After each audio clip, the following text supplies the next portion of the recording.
I consumed a lot of media about pathological liars since I had an experience in my 20s. And I am always struck by the similarities in the patterns of speech and the ways that liars will get you to doubt yourself. Even when it's so obvious that someone is lying, they will get you to feel like the worst person on earth for ever doubting them. I'm Nathan Maharaj, and this is Kobo in Conversation. My guest is Zoe Whittall, poet, screenwriter, and novelist.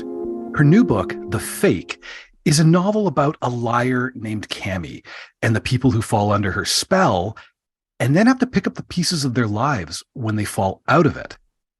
Zoe Whittall, welcome to Kobo. Hi, so nice to be here. The fake of the novel's title is Cammie. Tell me about her. How did you conceive of this character and her story? So Cammie is in some ways a little bit unknowable. So she's the con artist at the center of the book. The story wouldn't exist without her, but the book is really about the two people who get taken in by her. We do meet her, we do get to hear her own voice in the prologue and the epilogue. But she's a very unreliable narrator of her own experience, both in the book, and I think if she were a real person, I would imagine that as well.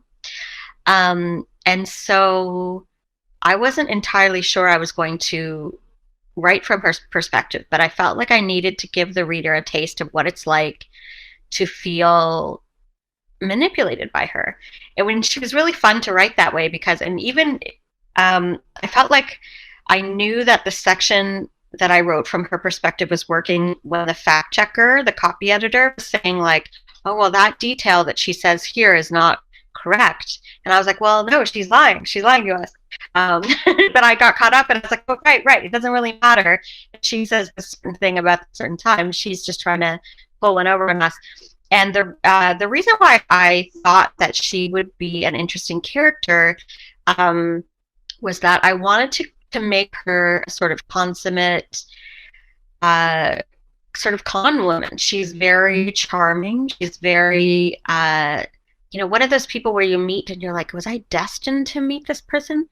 I'm so connected to them. She knows exactly what I'm going to say next. She zeroes in on who I am, one of those experiences that feels faded, but she's kind of charming and manipulating her way through all of those social interactions to make it seem that way. And so that's why she's the heart of this novel. And I hope is a fun person to wonder about. As you say, the book begins with this section, a note from Camilla before you start reading, which was very amusing and also I found unsettling because, of course, I was already reading and she was trying to get to me before I read. She's flattering. She says that we, the reader, are smart because we're reading books. I don't disagree. And then she kind of fire hoses like a bunch of fragments of this incredible biography. And she makes this plea for a right to defend herself against charges not yet leveled. When did you write this section of the book, this section, this note from Camilla before we start reading? So I wrote, I think probably about half the manuscript before I did that, because I knew that I wanted it to be from two people's perspective and that they wouldn't meet until the middle, and that they would be two strangers who would encounter each other as people who were both close to Cammie, and then they would figure out that she was lying to both of them about each other and about everything. And that Cammie had been sort of manipulating them so that they wouldn't trust each other. And I knew, my friend Lisa, who reads a lot of my early work, said, I think you really need to have Cammie on the page. And I wasn't sure because I had this resistance, because first of all, I found it difficult to figure out why Cammie lies. Is she a narcissist? Is she a sociopath? Is it like a PTSD response? Is it a bunch of all of these things put together? Mm-hmm. And so it felt kind of uncomfortable to write someone that I couldn't really know, that didn't really have an interiority I could access. I could maybe try to make it up as one does as a fiction writer, but I wasn't confident that I would be able to nail that because there are just so many questions. And there's an unanswerable question at the heart of the novel, which I think there usually is. But in my case, it was how do we how do we deal with someone who we can't know, who nonetheless has like an extreme impact on these characters' lives. So about halfway through, I sort of started to write it as an experiment. And I think that sometimes when I'm writing rough drafts, I fall back on a sort of breathless first person monologue because it's a very comfortable voice for me to jump into. Uh-huh. And I sort of I managed to like imagine her on stage talking directly to the audience. And so that's sort of why I had her speaking directly to the reader and kind of breaking that wall. Because I felt like that was the purpose, was to like implicate the reader and get the reader directly on stage with Cammie.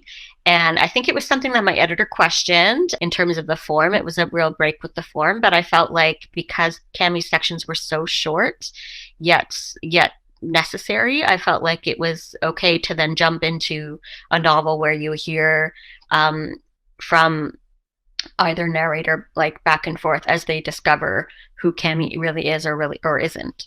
So, yeah, so I felt like as soon as I wrote it, I knew it had to be there. It came out very quickly and automatically, and I felt like, okay, this is going to work. Did writing that immediately necessitate that Cammie would have the last word as well? It's not like I wanted her to have the last word, but I did want there to be, for the reader to arrive at the end of Shelby and Gibson's story and to know what the truth was, quote unquote. And then I wanted there to be a little parting discomfort or curiosity so that they would be leaving being like, did she really have cancer? And they didn't know, like, because there are ways that, like, my own experience when I had someone in my life who lied about cancer, there are ways that liars don't really get reliably fact checked. Like you can you could feel with your gut like they're lying about this and this and this, but like unless you have a doctor in the room who's like, yes, she's making it all up, you don't really know. And so I wanted there to be a little bit of mystery still at the end.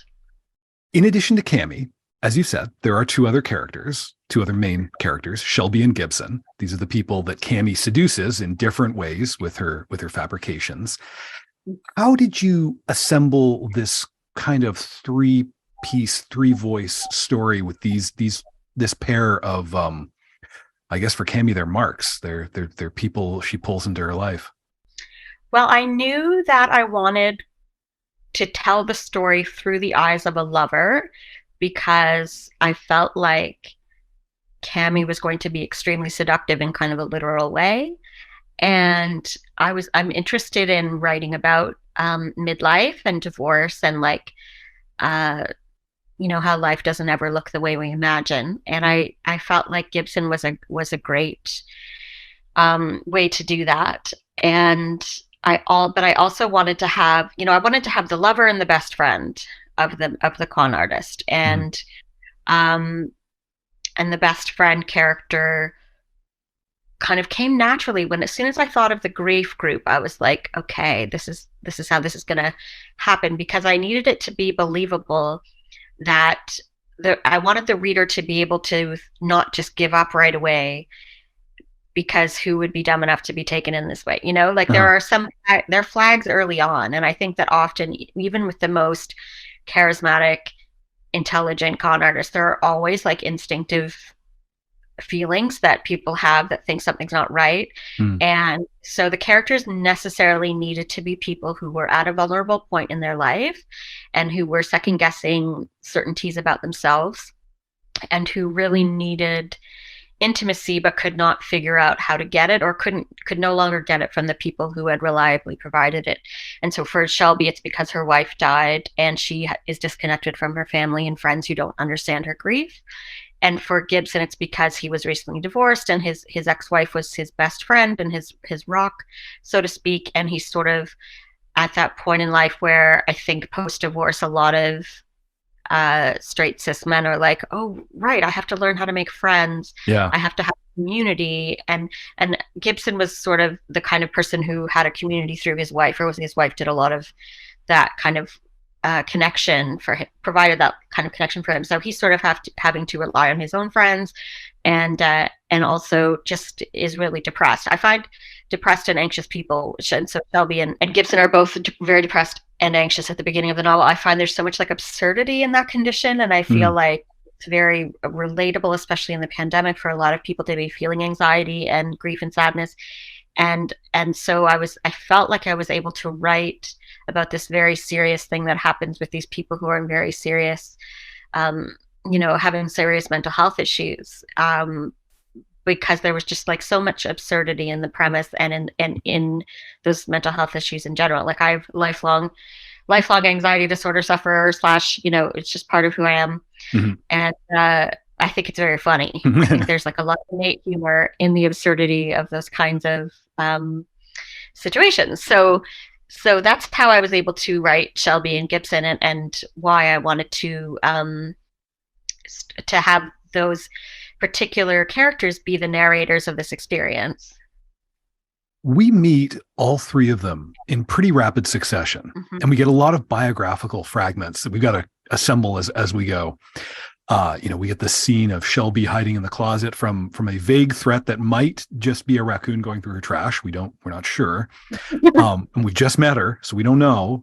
As a reader, I felt a little bit off balance, even with my initial mistrust of Cammie from her like preemptive, completely unnecessary defense. I didn't know whether I could trust Gibson and Shelby either. Were you kind of seeking a little bit of an off balance to as a story starts getting going? I did want to dive right in quickly, in part because I just spent like over 10 years writing The Spectacular, which was initially supposed to be a historical novel and involved many narrators, many time periods. And I was really, this sounds fast, I was like really eager to write a book that takes place in 3 months. And also is about this very intense, but ultimately very quick period in their life that somewhat shifts their kind of shifts how they feel about the role of honesty and intimacy in their lives. So I wanted it to be quick and like jumping into a cold pool Mm-hmm. at first, and then hopefully the depth of character and the depth of the story would come through despite the quickness. Like I wanted there to be a bit of a propulsiveness to those initial meetings. And I was aware as I was writing, I suppose, that I could have, that the story of Gibson and Gibson and Cammie falling in love, could have been much longer. And I could have gone deeper into the backstory of Shelby and Kate and what their marriage was like before she died. And there were all these potential ways to stretch the narrative. And ultimately, I felt like the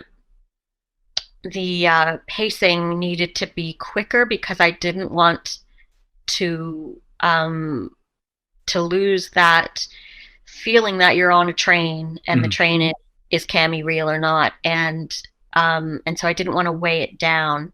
But I did, one of my closest friends read it and he was really annoyed he read like 3 chapters and was like, it's too disorienting, it's too quick, I don't know. I was like, he was reading an ARC and I was really like really nervous about it. And then he called me a couple of days later and was like, oh no, it's okay. I'm deeper into it now, and it's good. It's fine. But I did I did, when you asked me that question, I was like, oh yeah, maybe that's not maybe that's a turn off for some readers. But that was my intention, was to have it be quick and dirty. Yeah, no, it's great, and I love that it pays off. I mean, it's a short novel, it's a fast moving novel, and that feeling of like I'm rocked on my heels, but in the same sitting when I'm getting into it, I do, begin to plant my feet a little bit better and get a sense of where things are rolling. So, I think it's a successful device, and I'm delighted to hear that you were able to disconcert, friends and family with it as well earlier on. I feel like the reality is that every novel you could write them forever. They're never finished. And so there's always something about a book where if I'm standing and giving a reading, I'll be editing as I read, or I'll be thinking of ways I should have changed it or could have changed it, and then eventually you just have to hand it in. So sometimes I do think about ways the book could be different if there were more room to breathe. There are scenes where we watch characters talking themselves out of doubt. They just smooth out inconsistencies in something that they perceive about Cammie. There's, two details can't both be true, and they just push themselves past it. Those parts really rang true to me, and they were so inherently literary too, because it was an internal state that was motivating their action, and it would, it's the kind of thing that maybe nobody else would know about. It would stay internal forever because of shame, because it's them complicit with their duping. The insight into that of catching that internal ironing out, because it is such an internal thing, and it is something that we don't talk about, and it's shameful for anybody who's been duped by somebody like Cammie. Yes, I think shame is an excellent route for narrative, and I feel like I was very invested in having letting the reader in on those interior thoughts of when someone is manipulated, because I think part of the pathology of pathological liars is that they have, I don't know, part of pathology or part of the pattern of speech that's really common, the way, the phrasing, it's really disorienting. It's really disorienting, I think, for most people who struggle to like understand the truth about themselves and be able to communicate clearly. It's a lifelong journey for us to be able to like feel things and then communicate clearly and not be manipulated. Like it's difficult to be a human being, and I think it's fascinating when people, like when pathological liars just sort of hand you their delusion and insist that you go along on that journey with them, and so you're sort of having this human instinct to be like, oh no, maybe they're right. Like we want to believe people we love, especially, and so there's a very, very specific way that like narcissists and pathological liars hone in on your insecurities and identify them, and then sort of use them to make you second guess yourself or doubt yourself. And I think that even when it's really clear, especially it's very clear in retrospect, and I think a lot of the reason why I wanted to write this novel was to write from the perspective of the people being duped, less as like a sensationalized kind of mystery, and more of a like examination of what that humiliation looks like, feels like, sounds like, because it's a very unique experience, and it does really screw with your brain and your ability to trust people. And I think that it's also like, I consumed a lot of media about pathological liars since I had an experience in my 20s. And I am always struck by the similarities in the patterns of speech and the ways that liars will get you to doubt yourself. Even when it's so obvious that someone is lying, they will get you to feel like the worst person on earth for ever doubting them, and it's something that's very hard to explain. And like, I remember when I was dating someone who lied to me about having cancer. One of my friends met her, and at the end of the night, and my friend's mom had died of cancer pretty shortly before this experience, and she was like, I don't think she has cancer. I don't believe anything she says. And I was like, what? And it was it totally threw me. I wish I could have gone back to be like, oh, right, maybe I should break up with this person, But I think there are ways that it seems ridiculous to people on the outside, unless you're like in the relationship and you understand, you are like being kind of hooked in. It's sort of like they're a weird superhero villain, and they've like figured out how to hypnotize you in a way.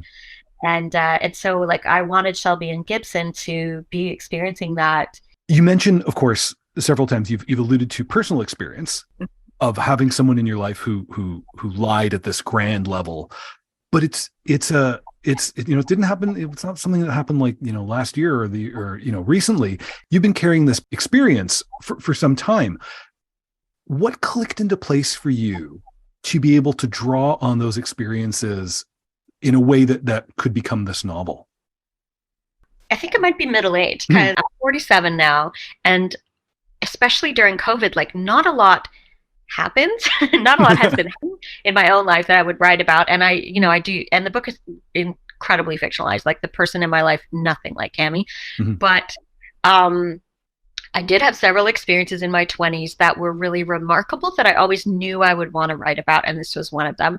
And I actually had and encountered with a woman in Montreal who also had this entirely made up life in a really theatrical way.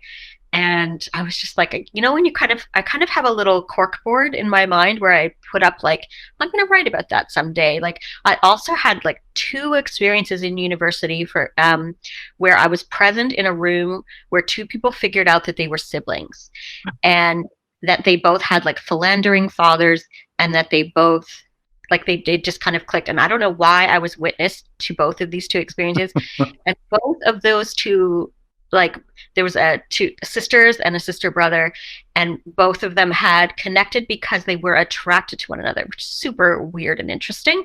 And they all figured it out before anything happened, but it was like there was like a weird way that they were drawn to each other that they could only understand as attraction because otherwise it didn't really make sense. Mm-hmm. And so like that's another thing on my cork bed. I'm like, eventually I'm going to write that.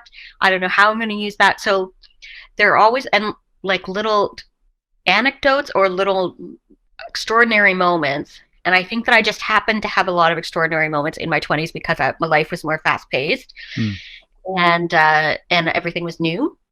But I also feel like in the pandemic, and I moved out to the country by myself after having a partner and his two kids for a couple of years. And so my life got quiet. Yeah. And I felt like, oh, maybe this is the time to write about a con artist, because I never stopped being fascinated. Like part of the reason I think I stayed in that relationship was that I was fascinated. I've always like, and I think that's just part of being a writer or part of being an introvert or something about who I am, that like I was a very quiet kid. I grew up on a farm. I had a lot of imaginary friends. I read constantly.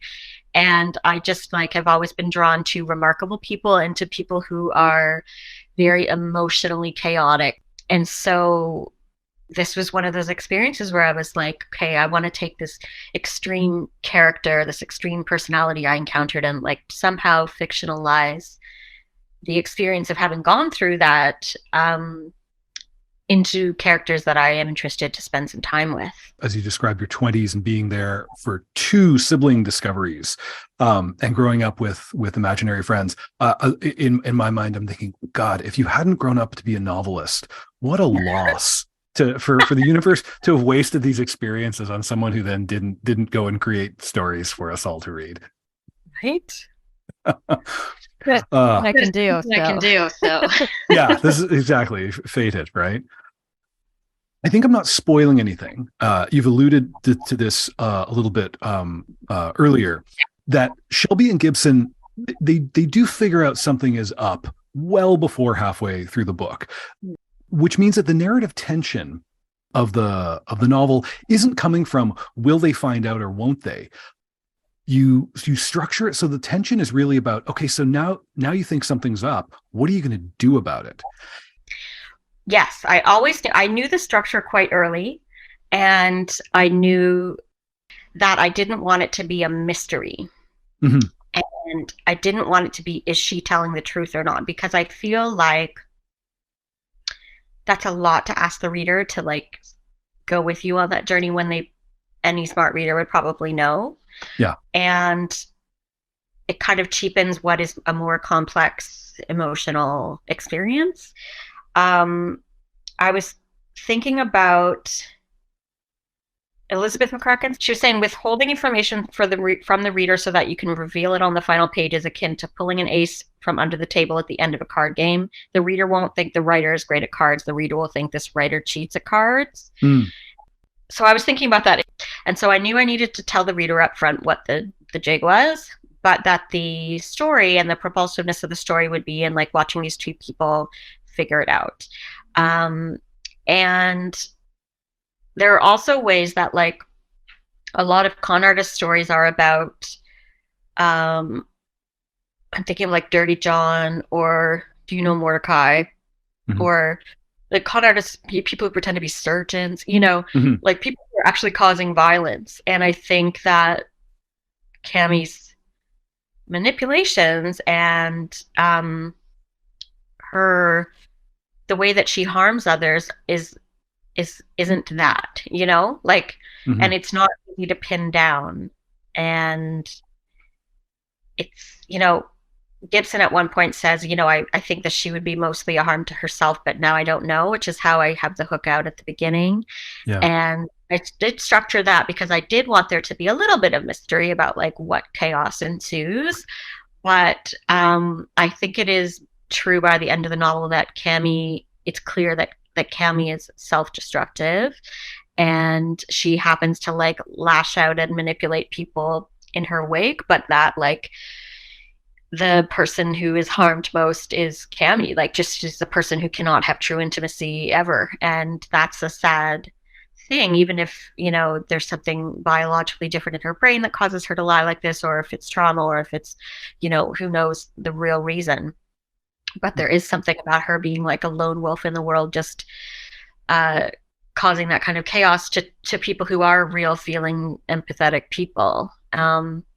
And I think I wanted to make sure that it wasn't a black and white kind of morality tale of like, look at this person who steals and lies, like, you Hmm. know, um, because I think we all lie in certain ways, and I think that Shelby and Gibson are all what happens to them that makes them think about like who they are, what they value, and mistakes they've made in connecting or disconnecting with people.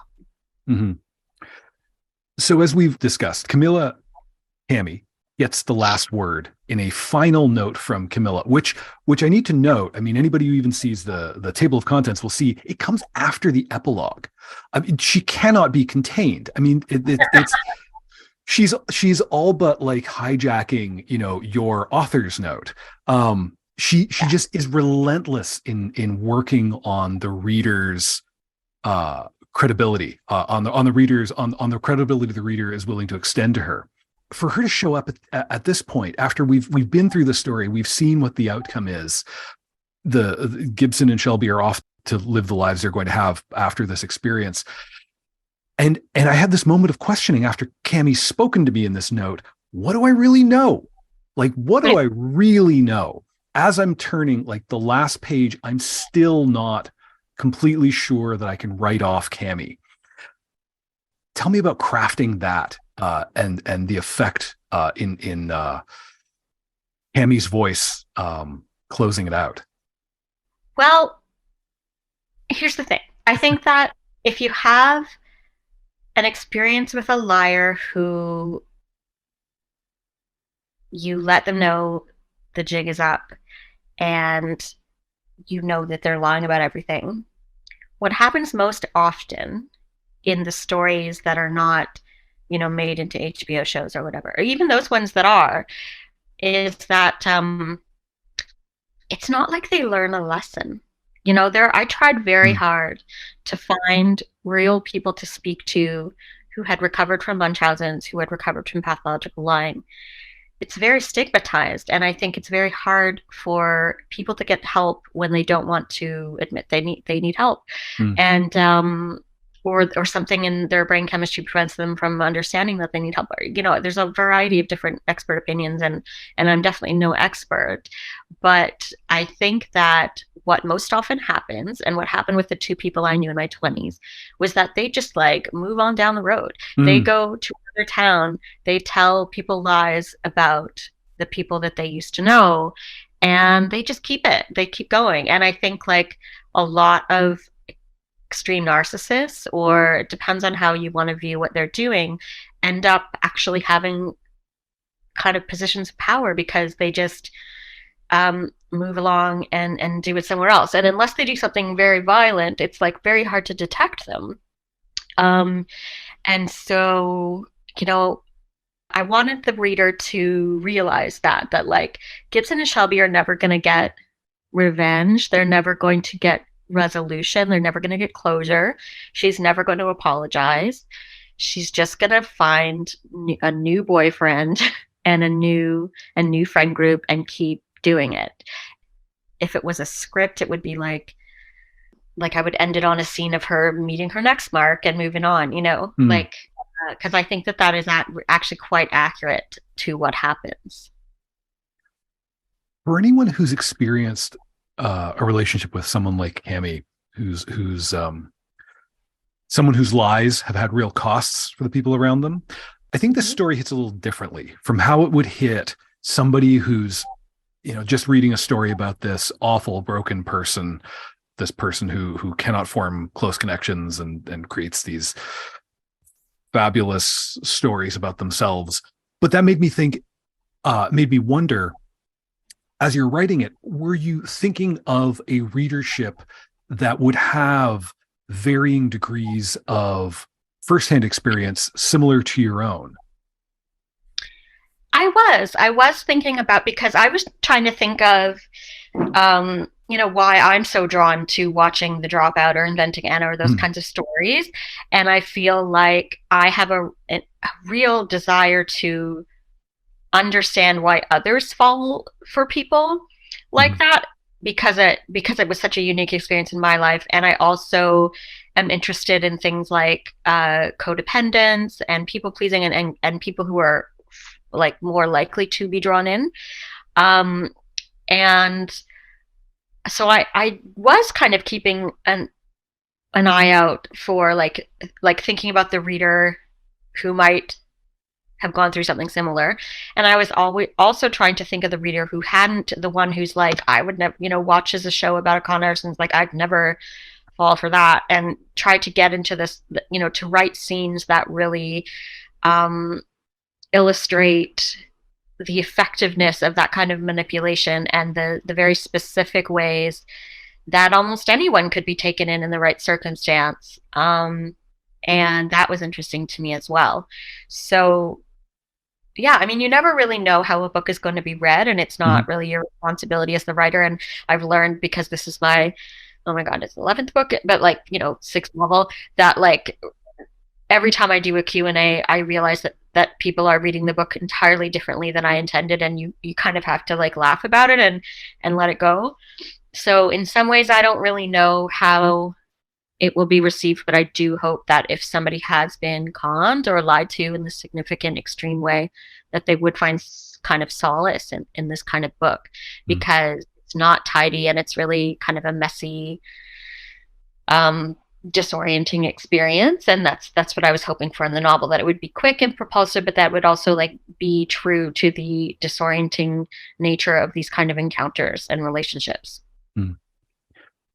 Pivoting to one of your other careers, in addition to being a novelist, you are also a screenwriter. You've worked on Schitt's Creek, and I know people love to ask you about that, but I love sketch comedy. And I Oh yeah, understand, among your many artistic accomplishments, it is my understanding you wrote the Mercury in Retrograde sketch on Baroness von Sketch Show. I did, and I loved writing that sketch. They only aired it in the special. There was a special season that they put out at the end of like sketches that hadn't aired, and it didn't air because the police uniforms that they had that day weren't fitted properly. So if you watch it, for Yeah, some Jen and point Aurora are swimming in those uniforms. Yeah. they are. That sketch was supposed to air in a previous season. It never did, and I was crushed. And and so I was really happy that it did. I liked writing that sketch. Yeah, and I mean, shelving Meredith McNeil's performance in that was just that's a crime unto itself. The way she delivers in that. Um, I do have a question here. We're not just fangirling over my favorite Baroness von sketches. Has working in comedy, how has that informed your craft as a novelist? So I got into comedy writing sort of accidentally, in that I was writing The Best Kind of People, which was a novel that was very serious.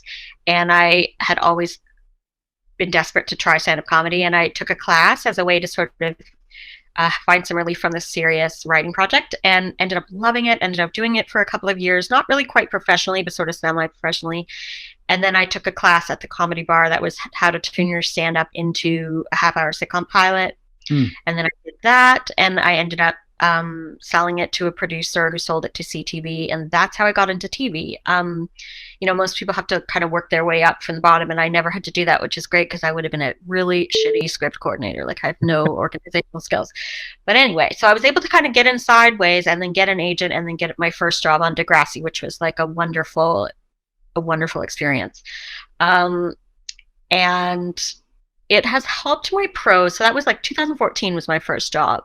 Hmm. So it's been almost 10 years. And I would say that writing for TV has helped me understand plot in a way and action. And, you know, I started out as a poet, and I started out like, I love reading experimental writing. I'm, you know, the plotless novels section at Type Books is my favorite. Oh, I'm a I'm not big fan. very, yeah, I'm not a plot oriented reader. I love style and language and playfulness, and you know, that's how I read, and that's sort of how I started out writing. Mm. And so writing for screen has helped me. You know, I'm still a character, you know, character begets plot and language first kind of writer, but it has helped me organize the story in my head and structure it a little more cohesively. It's helped with narrative coherence, I think, generally, and with and doing comedy writing has helped me to find the irony in everything. Like, it has helped me to strengthen my dialogue, and also to just, you know, if you're writing a character and you don't understand what they find funny or what's like inherently ironic about certain situations, then I feel like they're not really real on the page. And so now, even when I'm writing a serious book, you know, there's always going to be humor in it in some way or another. As you describe how screenwriting has you know, tightened your sense of action and, you know, narrative structure, has it also in any way changed how you read? Sometimes, maybe. Not sure if there's a relationship. I do, my reading habits, I think, especially during the pandemic, shifted a little, in that I, especially at the beginning, was really drawn to reading quicker novels. And by quicker, I mean just like more commercially accessible kind of work. Mm-hmm. Just because my brain couldn't take another serious thing. And then, but I think, like, you know, I don't know. I think when I'm reading prose, I do want difficult. Like, I don't, I feel like I watch TV to escape, Mm. and that there's an entertainment and art line. And I think that there's certain types of TV now that is really artful and is actually like watching film, Mm. but there's still an element of entertainment and escapism, and I think reading, I'm still going to go towards the poetic and the difficult, as a way to escape the non-seriousness of working in entertainment sometimes. Yeah. Mm. Zoe, thank you for joining us. You're welcome. I have been speaking with novelist Zoe Whittall, author of the new novel, The Fake. Find it at Kobo and Conversation's home on the web, kobo.com/conversation. Check the show notes. There's a link there. And look, if you're still listening now, you must have enjoyed it. So do us a favor, tell a friend. Nothing helps like word of mouth. Kobo and Conversation is produced by me, Nathan Maharaj, and is also often hosted by me, like it was just now. Thank you for listening.